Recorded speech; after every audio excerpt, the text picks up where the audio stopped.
Magandang araw kaibigan! Tuloy po kayo sa Felicidad's Channel. Sa mga kwento ng buhay at pag-ibig na hinalukay sa natatagong baul ni Felicidad. Pero bago po tayo magpatuloy, huwag niyo pong kalilimutan na i-like ang video, i-subscribe ang channel, at i-click ang notification bell para lagi kayong updated sa mga parating pa na upload.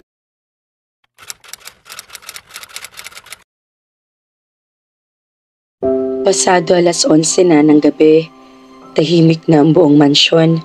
Sa tingin ni Almira ay siya na lamang ang gising ng mga sandaling iyon. Pabiling-biling siya sa higaan, naninibago siya sa lugar na kinaroroonan niya. Kinuha niya ang kanyang cellphone pero nanatiling hawak lamang niya iyon. Wala siyang maisip na kaibigan na pwedeng tawagan ng ganoong oras. Alam niyang tulog na mga iyon at pagod sa maghapon. Muli niyang ibinalik sa bedside table ang kanyang cellphone. Nakita niyang bulaklak na ibinigay sa kanya ni Rufus kaninang hapon. Nalanta na iyon. Kinuha niya iyon at nilaro-laro sa kamay. Hindi niya akalain na may tinatago rin palang kalambingan ang isa napakaseryosong abogado. Pumikit siya at nagbalik sa kanyang alaala ang tagpong iyon sa opisina nito. Wari may bumara sa lalamunan niya nang masilayan ng husto ang mukha ng abogado. Ni sa imihanasyon ay hindi niya inakalang ganoon kagwapo sa Attorney Rufus Carriedo. "You can start now," anito na halatang naiinip na. Napapiksi siya nang marinig ang tinig nito. Ano bang mayroon sa abogadong ito at sa bawat salita nito ay natataranta siya. "Like I have told you, I'm a busy man." Anitong muling ibinaling ang mga mata sa mga papel na nasa mesa nito. Para naman siya nagising sa pagkakatulala. Napakagatlabi siya. Hindi ganoon ang paghahandang ginawa niya sa sarili. Hindi siya dapat magpadala sa kung anumang gayumang mayroon ang abogadong ito. Mabilis niyang inayos ang sarili. "You know why I'm here, Attorney Carriedo?" Kalmadong sabi niya. Wari nag-isip ito. "Oh yes, my secretary told me." Sagot nito. Humugot ito ng malalim na hininga. "Saan mo nalaman na may nawawalang pamangkin si Engineer Ricardo Valencia? Paano mo nalaman na akong abogado niya? Na sa akin pupunta kapag nakita ang pamangkin niya?" Sunod-sunod na tanong nito. Saglit siyang nablangko. Agad niya ipiniling ang ulo. "Sa television, attorney. Pero may katibayan ako maipapakita sa iyo." Iniabot niya rito ang hawak niyang birth certificate. Umiling-iling ito. Hindi nito napansin ang niaabot niya. Gustong makatulong ng mga taga-media, pero gusto rin nilang maambunan ng grasya kapag natagpuan ni Almira nang dahil sa kanila. Ngunit hanggat hindi ang private investigator namin ang nagpatunay, muli itong umiling. "No, hindi kami maniniwala. But it is also your duty to bring me to Engineer Ricardo, isn't it, attorney?" Giit niya. "Sa TV mo rin ba nalaman iyan?" Tanong nito. Tila hindi napigilan ang nararamdamang inis sa kanya. Hindi siya umimik. Ngunit hindi iyon nangangahulugan na sumusuko na siya. "Nagsagawa na kami ng pagkupkop sa mga nagpapanggap na Almira," mariing sabi nito. "Nagdesisyon na kaming tumigil sa pagpatanggap ng mga nagsasabing sila ang tunay na Almira.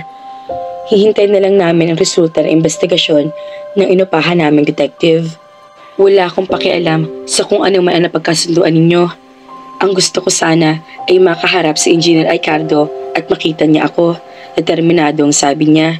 Tumaas ang mga kilay nito. "Dadalhin mo ba ako sa kanya? O ako na lang ang kusang pupunta sa kanya, attorney?" Tumawa ito. "You're a brave woman. Ikaw na nagsabing matapang ako. So ako na ang kusang pupunta sa mga Valencia para magpakilala." Tumayo na siya at humakbang patungo sa pinto. "Wait!" Hinabol siya nito at pinigilan sa braso. "Sasamahan mo ba ako, attorney?" Nagahamong tanong niya rito. Tumitig ito sa kanya. Waring inaarok ito kung hanggang saan ang tapang niya. "What's your decision?"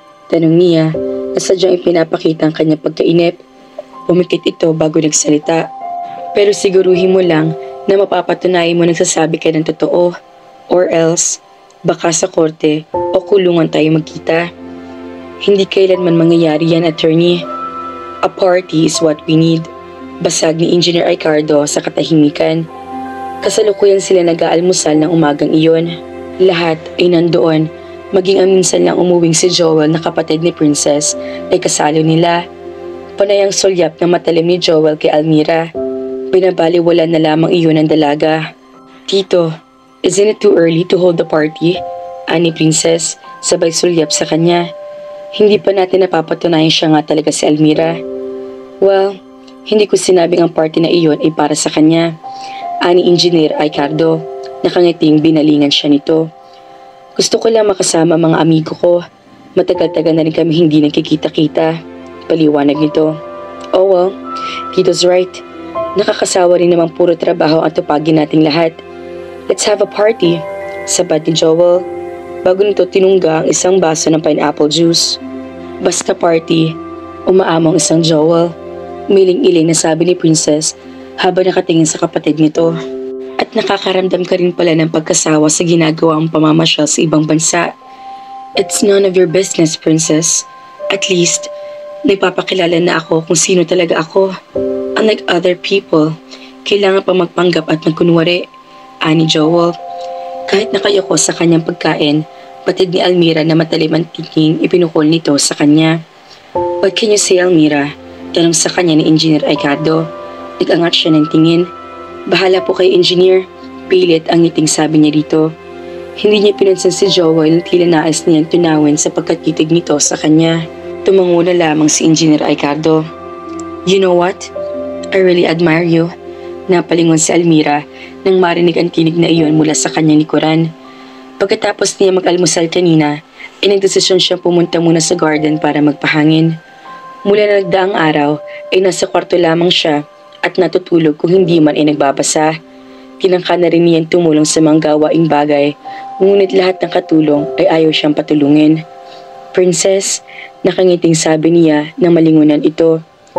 Sabihin mang matipid sa ngiting pamangkin na ito ni Engineer Ricardo, ay magaan agad ang loob niya rito sa unang pagkikita pa lamang.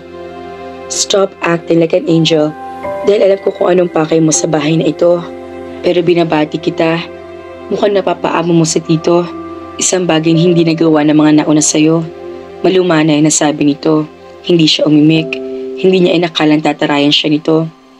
"Saang teatro ka ba nang galing at mukhang napapabilib mo si Tito kahit sa unang pagkikita niyo pa lang?" patuloy nito. "Sa tingin ko'y lukso ng dugo ang tawag doon, Princess," sagot niya. "Hindi kaya lukso ng pangangailangan? How much do you want? Ibibigay ko sa'yo." Napailing na tinalikuran niya ito.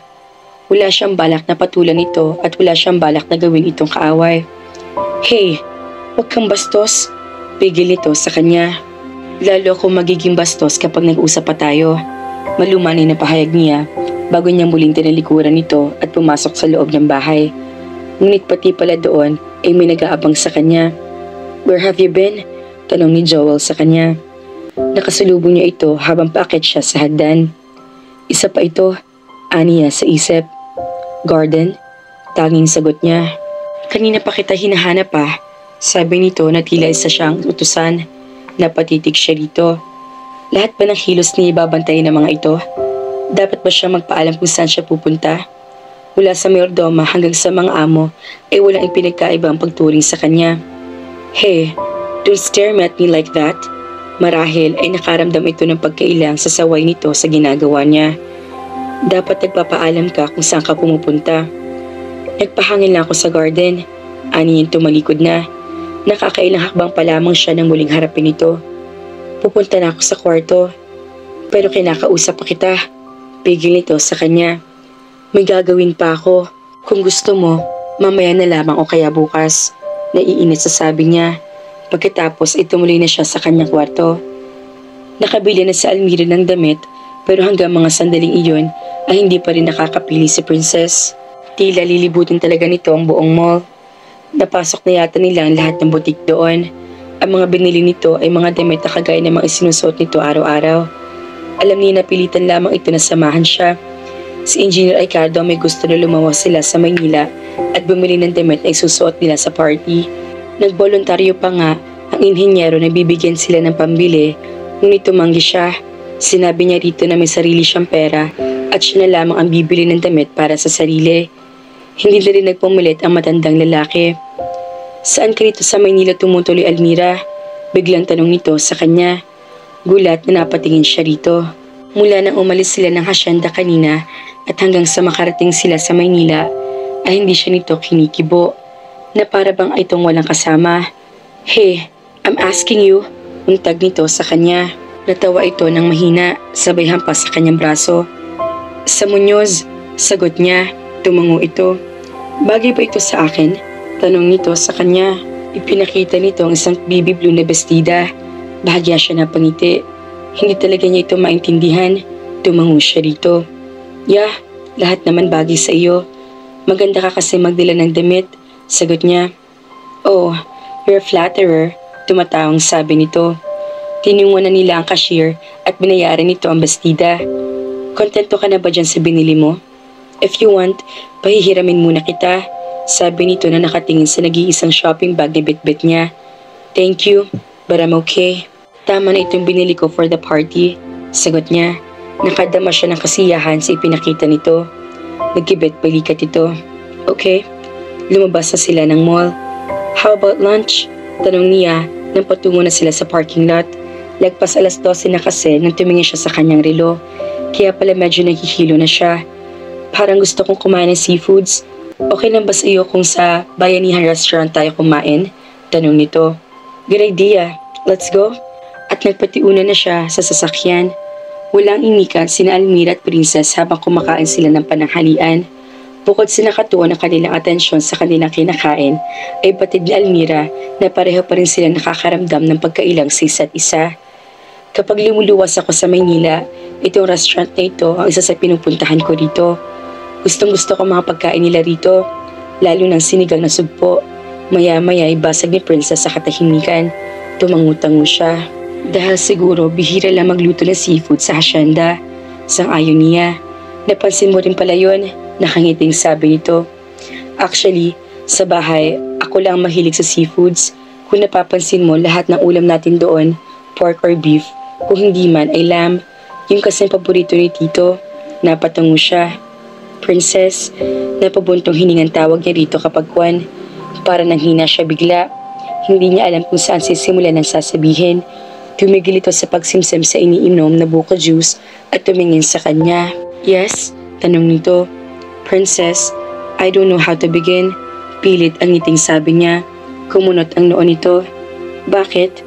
Nanatiling nakatitig lang siya dito. Pumuntong hininga siya. But all of a sudden you've changed. Suddenly, you seem to like me. Why? Tanong niya. Nakibet balikat ito, saka umiling-iling. Waring nalito rin ito sa tanong niya. Siya naman ay nakatitig lang dito, taghihintay na sagutin ito ang kanyang tanong. Maya-maya ngumiti ito. Well, Almira, lahat naman ay nagbabago. Wala nakakapagtaka roon, matipid nitong sagot. Pinilit niya maging tapat dito. Hindi ko pa rin naiintindihan ng gusto.